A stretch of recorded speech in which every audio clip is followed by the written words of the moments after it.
আমার রাসূল বন্ধ করে দিয়েছে। মাগরিবের নামাজের পরে তো 6 রাকাত তাওহীদ নামাজ আছে। রাসূল বলে দিলেন, মাগরিবের নামাজ পড়ার পরে তুমি কোনো কথা বলো না। প্রয়োজন হলে বলতে পারবা, খেয়াল করবেন। প্রয়োজনে আপনি বলতে পারবেন, প্রয়োজন ছাড়া কোনো কথা বলতে পারবেন না।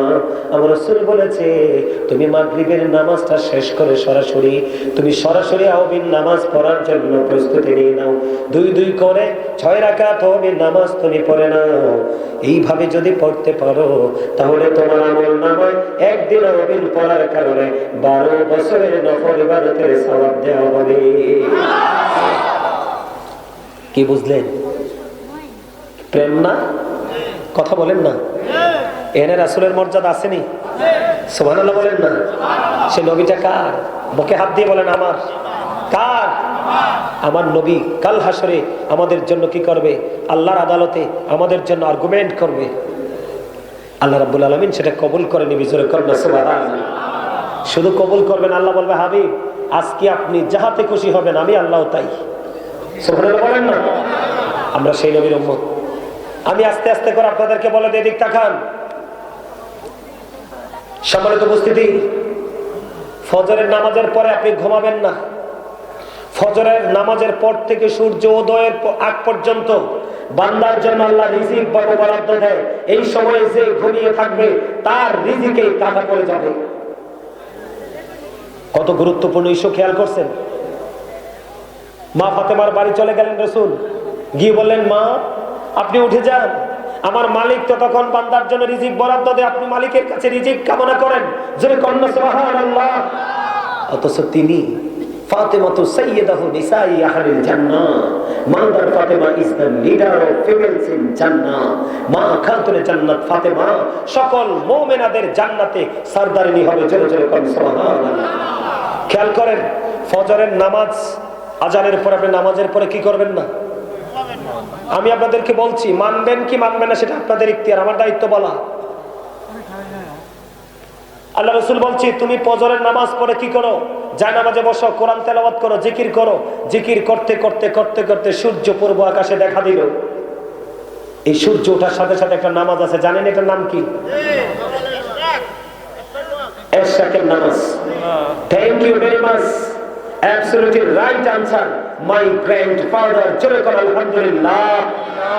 এই জন্য এই মানুষগুলোই কাল হাসরের ময়দানে দেখবেন সবার আগে পার হয়ে যাবে। আপনারা বুঝেন না আমার কথা? তাদের সিনা, দাদুভাই কিছু মনে করবেন না, তাদেরই সিনা খুললে আল্লাহ রসুলের প্রেম, আল্লাহর ওলিদের প্রেম পাবো, ভরে আছে। আর আমাদের যুবকদের, ম্যাক্সিমাম যুবকদের হৃদয় খুললে পাওয়া যাবে হিংসা, নোংরামি আর আত্মগরিমা। আর তাদের হৃদয় খুঁজতে পাওয়া যাবে আল্লাহ আল্লাহ রসুলের প্রেম, ভালোবাসা। এবার মানবেন কি মানবেন না সেটা আপনাদের ইখতিয়ার, ডিসাইড করবেন আপনারা। যে নামাজটা পড়বেন, এদিক তাকান, এই নামাজটা পড়ার পরে আমার রাসূল জানিয়ে দিয়েছে আপনার পরিপূর্ণ একটা হজ এবং পরিপূর্ণ একটা উমরার সওয়াব আসবে। জোরে জোরে কন্যা সুবহানাল্লাহ। নামাজটা কিন্তু রাসূলের দিকে। কোন দিকে? রাসূলের দিকে। ফরজ ওয়াজিব আল্লাহর দিকে, আর বাকি সব কার দিকে? সুবহানাল্লাহ বলেন না। আমার রাসূলের মর্যাদা আসেনি? আল্লাহ শান বাড়াইছেনি? বাড়াইছে। এখন আমরা তো জান্নাতে স্বপ্ন দেখি না? এদিকে তাকান, আল্লাহর নাম লিখতে 4টা হরফ লাগে, আলিফ লাম লাম হা। একটার উপরে নিচে কোনো নকতা নাই। নবীজির নাম লিখতে মিম হা মিম দাল, এই 4টার উপরে নিচে কোনো নকতা নেই। 4 4 মিলে হলো কত? কত? 8। এই জন্য আল্লাহ রাব্বুল আলামিন 8টা জান্নাত বানিয়েছে। সুবহানাল্লাহ। রাসূলের মর্যাদা আসেনিও? আর আমরা উম্মত হিসেবে লাভবান হইছি নি? কথা কয় না? সুবহানাল্লাহ বলেন না। নবীজির মর্যাদা বুঝাই, নবীর শান বুঝে নেন। এখন আমাদের দেশে কত মৌলবীরা নবীকে ছোট করে কথা বলে, আর কিছু মূর্খ মানুষ আছে, ওরা বলে স্লিপ অফ টাং। কিন্তু এরা জানে না এটা কত বড় অন্যায়, কত বড় কুফরি।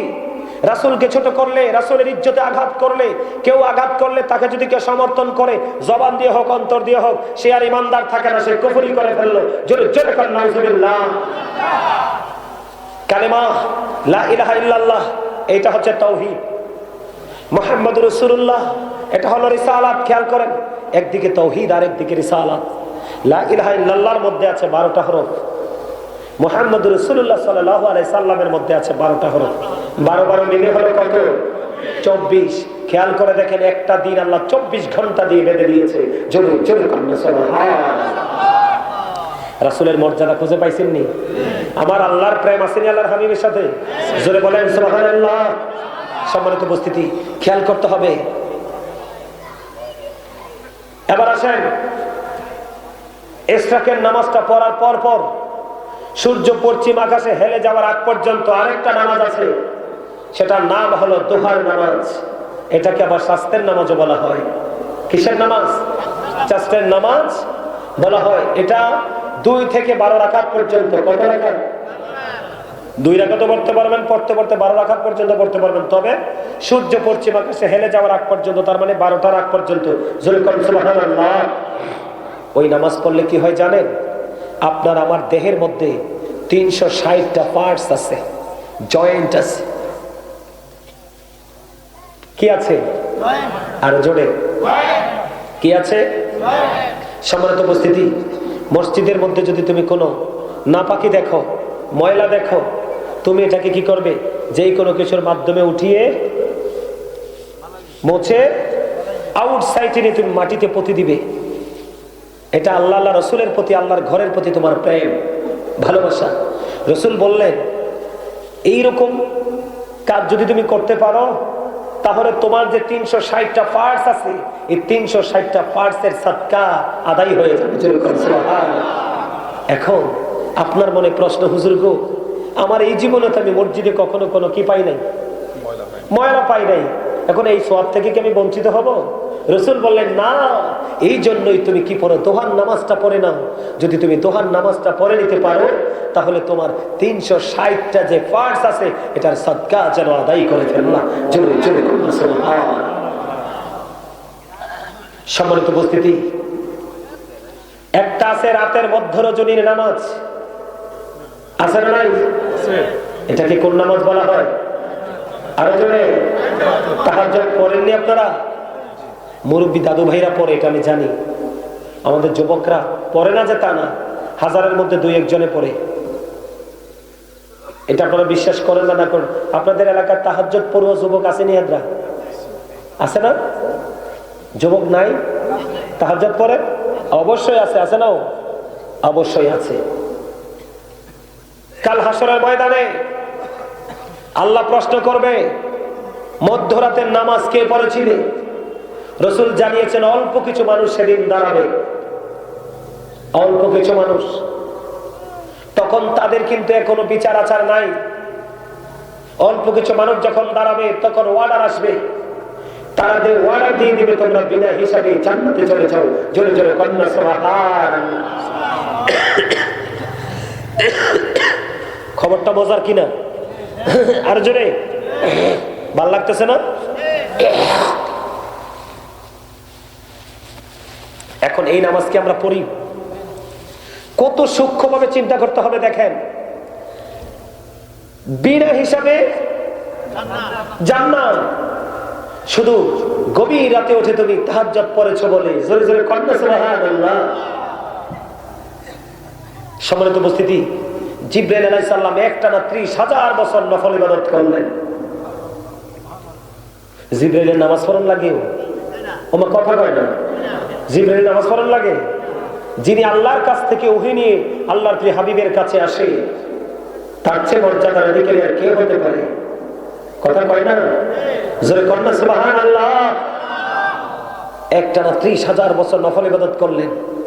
আল্লাহ ডাক দিয়ে বলে, জিবরাইল, আমি তো তোমাকে নামাজ পড়তে বলি নাই, তুমি কেন নামাজ পড়েছো? আল্লাহ, তুমি আমাকে 600 ডানা দিয়ে সৃষ্টি করেছো, আমি শুকরিয়া স্বরূপ নামাজ পড়ছি। সুবহানাল্লাহ।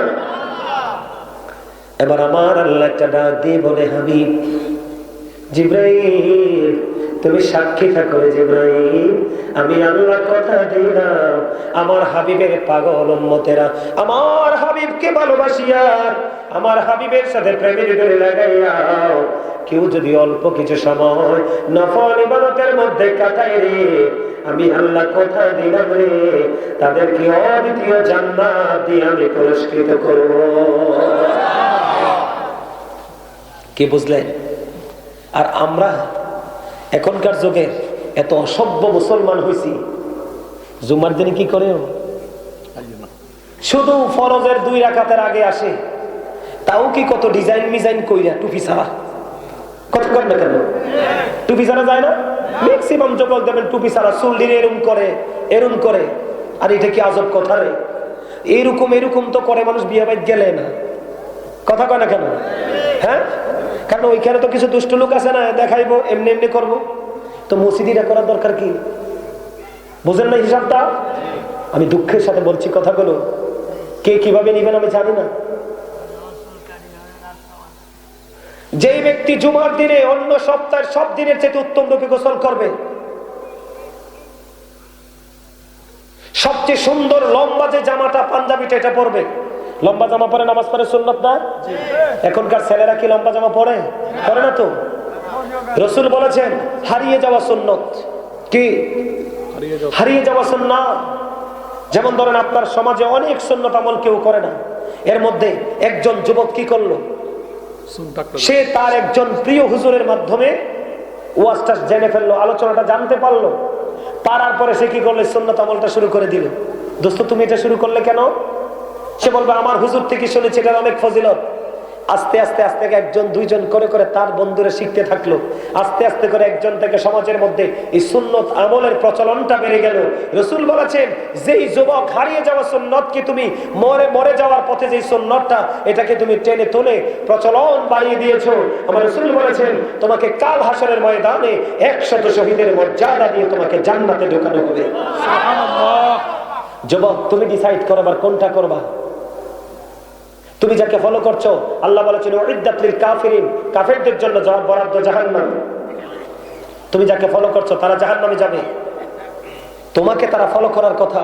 আমরা মুসলমানদের লজ্জা হওয়া উচিত। কোনদিন কোন শবে বরাতে কোন বেঈমান কি তুমি আনতে পারছো? রোজার ঈদের নামাজে, কুরবানির ঈদের নামাজে তুমি কোনদিন আনতে পারছো? কথা বলে না। আজকের মাহফিলে তুমি কাউকে আনতে পারছো?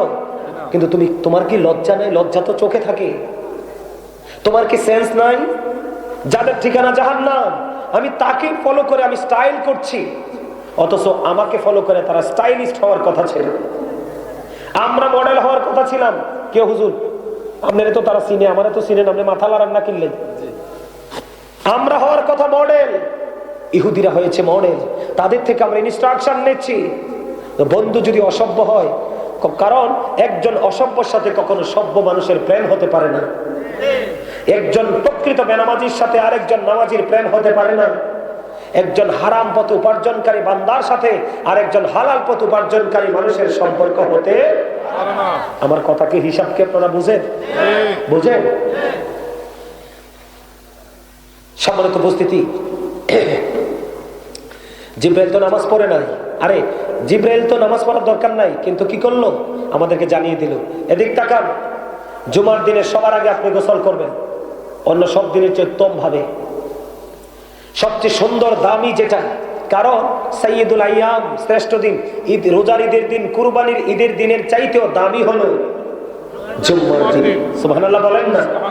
আমি যুবক ভাইদেরকে বলছি, তোমরা কান খুলে শোনো। আমার রাসূল বলেছেন ওয়াল জুমআতু ইলাল জুমআ, একটা জুমা থেকে আরেকটা জুমার মাঝখানে যে গ্যাপ আছে, তোমার আজকের জুমা পড়েছ, পরের জুমা পড়েছ, মাঝখানে চলার পথে অনেক অপরাধ হয় না? রাসূল বলেছেন তুমি এই জুমাটা ঠিকভাবে পড়েছ, পরেরটাও ঠিকভাবে পড়েছ, তুমি যদি এই জুমা পড়ার পাশাপাশি কবিরা গুনাহ থেকে বেঁচে থাকতে পারো, তাহলে দুই দিকের জুমার কারণে তোমার মাঝখানের একটি সপ্তাহের গুনাহ আল্লাহ মাফ করে দিবে। সুবহানাল্লাহ। আরো মজার খবর কি জানেন? আল্লাহ আমাদেরকে কত ভালোবাসে, আমাদেরকে কত মর্যাদা দিয়েছে রাসূলের সাথে সাথে। আমার রাসূল বলেছেন অরবাদানু ইলা রমাদান, একটা রমজান থেকে আরেকটা রমজানের মাঝখানে গ্যাপ কত দিনের? 305 দিনের। কতদিন? 305 দিনের গ্যাপ, এক রমজান থেকে আরেক রমজানের মাঝে। আমার রাসূল বলেছেন রমাদান ইলা রমাদান, একটা রমজান থেকে আরেকটা রমজানের মাঝখানে তুমি যদি কবিরা গুনাহ থেকে সতর্ক থেকে বাঁচতে থাকতে পারো, আমার রাসূল বলেছেন গত বছর রোজা রেখেছিলে, আগামী ফেব্রুয়ারিতে আসছে আবার রোজা, এই বছরের রোজাও যদি তুমি পরিপূর্ণভাবে রাখতে পারো তাহলে তোমার পুরো একটি বছরের গুনার কাফফারা হয়ে যাবে দুই দিকের রোজা। সুবহানাল্লাহ। আপনারা সুবহানাল্লাহ তো আসতে বলেন কেন? আরো জোরে। আমি অসুস্থ, আপনারা আমার কণ্ঠ শুনে বুঝতে পারছেন। আমি একজন শিল্পী, আমি একজন রাইটার। আমার কণ্ঠ শুনলে মানুষ ঘরে থাকতে পারে না। যারা দাওয়াত দিছে তারা বুঝেই দাওয়াত দিছে, কিন্তু আজকে আমি অনেক দিন যাবত অসুস্থ। আজকে যদি আমি না আসতাম আপনারা ফেসবুকে স্ট্যাটাস দিতেন, বিভিন্ন কিছু লেখালেখি করতেন, কিন্তু আমার ভিতরটা জানতেন না। আমার অনেক কষ্ট হচ্ছে, তারপরও আপনাদের মনোযোগ দেখে আমার কষ্টটাকে আমি দূরে সরিয়ে আলোচনা করতে প্রস্তুত। আপনারা শুনতে গিয়ে রাজি? সবাই রাজি? মুরব্বীরা না, যুবক ভাইরা হাত তুলে দেখান। যুবক ভাইরা, যুবক ভাইদের উপরে ডিপেন্ড করবে আমার আজকের আলোচনা। হাত নামান। আল্লাহু আকবার। ইয়া রাসূলুল্লাহ, জিন্দাবাদ জিন্দাবাদ। ওমা কিরে ওমা, এই যে এই কি তা না কয় বাসপাড়ের পক্ষ থেকে লাল গোলাপ শুভেচ্ছা, এটা কোন লাগতো না?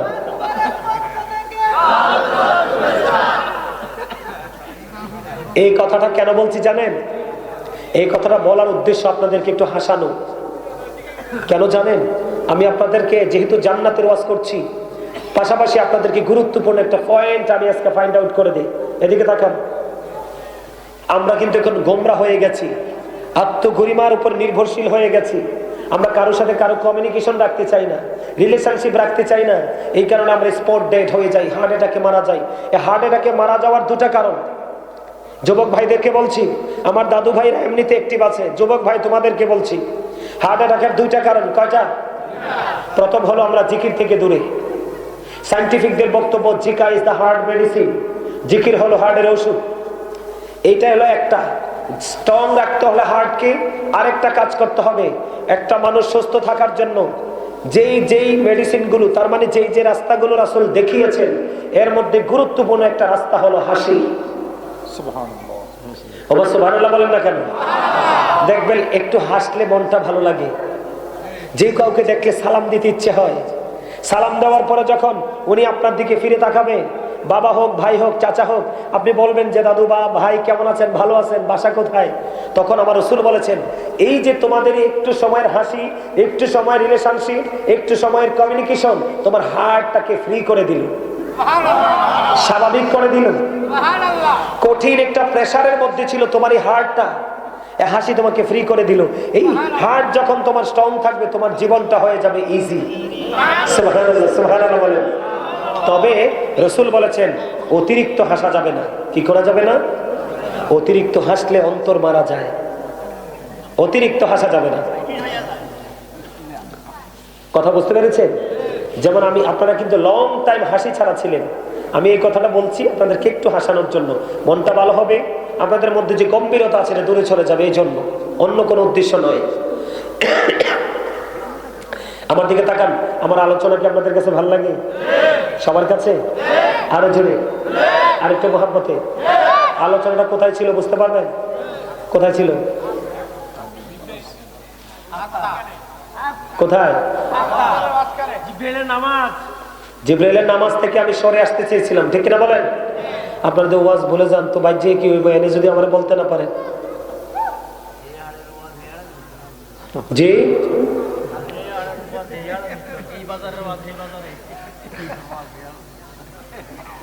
আচ্ছা যাই হোক, যার যতটুকু সম্ভব একটু মাইন্ডে রাখার চেষ্টা করবেন।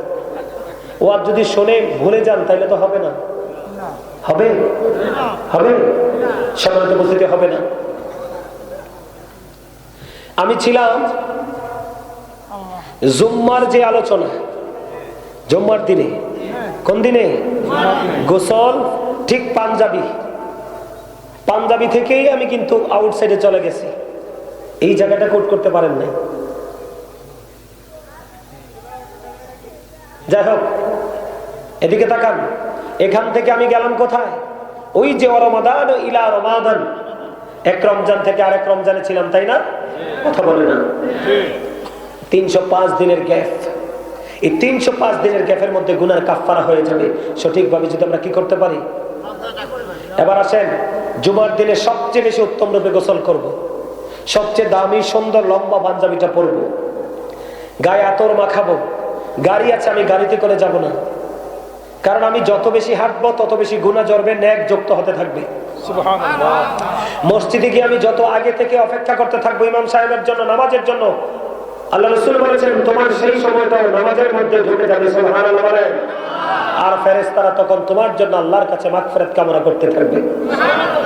সবচেয়ে বড় মজার খবর, আপনি সবার আগে জুম্মার মসজিদে চলে গেলেন এবং সবার পরে বের হলেন।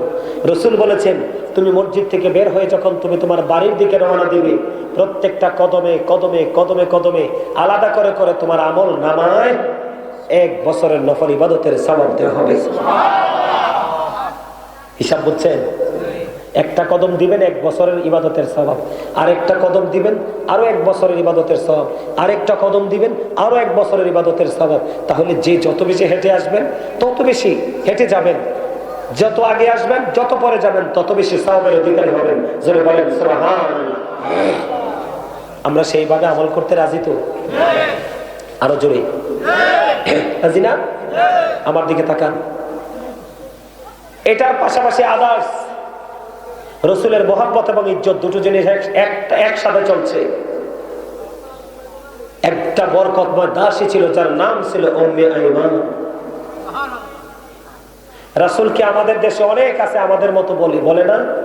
আচ্ছা, রাসূল কি কখনো আমাদের মতো হতে পারে? পারে? বিশ্বাস করেন? কখনোই নবী আমাদের মতো হতে পারে? বলে হুজুর এই জায়গায় কেন আসলেন? উম্মে আইমান বরকতময় একজন দাসী রাসূলের প্রস্রাব মোবারক খেয়ে ফেললেন। আমার রাসূল এই প্রস্রাব মোবারক খাওয়ার কারণে তাকে দুনিয়াতে জান্নাতের খবর দিয়ে গেছে। সুবহানাল্লাহ। তো নবীজি কি আমাদের মতো হতে পারে? আমাদের প্রস্রাব লাগলে শরীর নাফাক হয়ে যায়, পোশাক নাফাজ হয়ে যায়, ইবাদত কবুল হয় না। কারণ লা তুকবালু সালাতুন বিগাইরি তুহুর ওয়ালা সাদাকাতুন মিন কুবুর। পবিত্রতা ছাড়া ইবাদত কবুল হয় না, হালাল টাকা ছাড়া দানও কবুল হয় না। নাউজুবিল্লাহ বলেন না কেন? নবীজি মদিনায় থাকা অবস্থায় 27টি যুদ্ধ করেছেন। কয়টি? 27টি যুদ্ধ করেছেন। এই 27টি যুদ্ধের মধ্যে সবচেয়ে বড় যুদ্ধ হলো উহুদের যুদ্ধ। কিসের যুদ্ধ? উহুদের যুদ্ধ। উহুদের যুদ্ধ। উহুদের ময়দানে আপনার আমার প্রাণের রাসূল যুদ্ধ করতে গিয়ে নবীজির দান্দান মোবারক শহীদ হয়ে গেল। জানেন না সবাই? নবীজির দাঁত মোবারক শহীদ হয়ে গেল। তখন নবীজির পবিত্র মুখ মোবারক থেকে লোহ মোবারক বের হতে লাগলো। মালিক বিন সিনান দেখে সহ্য করতে পারল না, দৌড়ে চলে গেল, গিয়ে রাসূলের রক্ত মোবারক চষতে শুরু করলো। নবীজি বললেন না মালিক বিন সিনান, এই রক্ত বক্ষণ করো না, জমিনে ফেলে দাও। মালিক বিন সিনান বললেন আমি আল্লাহর ইজ্জতের কসম করে বলছি রাসূল, আমি আপনার একটা ফোঁটা রক্ত উহুদের জমিনে পড়তে দিব না, যতক্ষণ রক্ত বের হবে ততক্ষণে বক্ষণ করব। যেমন কথা তেমন কাজ, তিনি রক্ত মোবারক চষতে শুরু করলেন। রক্ত মোবারক চষতে চষতে চষতে চষতে শেষ রক্তের ফোঁটা যখন চষা শেষ হয়ে গেল, আমার রাসূল গোটা পৃথিবীর মানুষকে জানিয়ে দিল তোমরা যদি জান্নাতি কোনো মানুষ দেখতে চাও তাহলে মালিক বিন সিনানকে দেখে নাও। হিসাবটা কি বুঝলেন? কোন আমল না, শুধু রাসূলকে মহব্বত করছে। আমার নবী পৃথিবীর শ্রেষ্ঠ সৃষ্টি, আল্লাহর প্রিয় হাবিব হাবিবুল্লাহ, 1,24,000 নবী রাসূলের লিডার যিনি, সুবহানাল্লাহ বলেন না? সেই নবী রক্ত মোবারক জমিনে পড়বে তিনি মানতে পারছে না, খাইতেছে। আর আপনার আমার রক্ত খাওয়া হারাম। নবী আপনার আমার মতো কখনো বললে ঈমান থাকবে? আর থাকবে? সম্মানিত উপস্থিতি, শুধু তাই নয়, শুধু যে পুরুষরা রাসূলকে ভালোবাসছে এমনটি নয়। হযরতে তালহা রাদিয়াল্লাহু তাআলা আনহু নবীর দুশমন থেকে নবীকে সেভ করার জন্য নবীকে জড়িয়ে ধরলেন। নবীর দুশমনেরা একটা একটা করে তীর মারলেন। 70টা তীর হযরতে তালহা রাদিয়াল্লাহু তাআলা আনহুর শরীরের মধ্যে ঢুকে গেল। একটা বারও উহু করে নাই, হাসতে হাসতে নবীর জন্য জীবন দিয়ে দিয়েছে।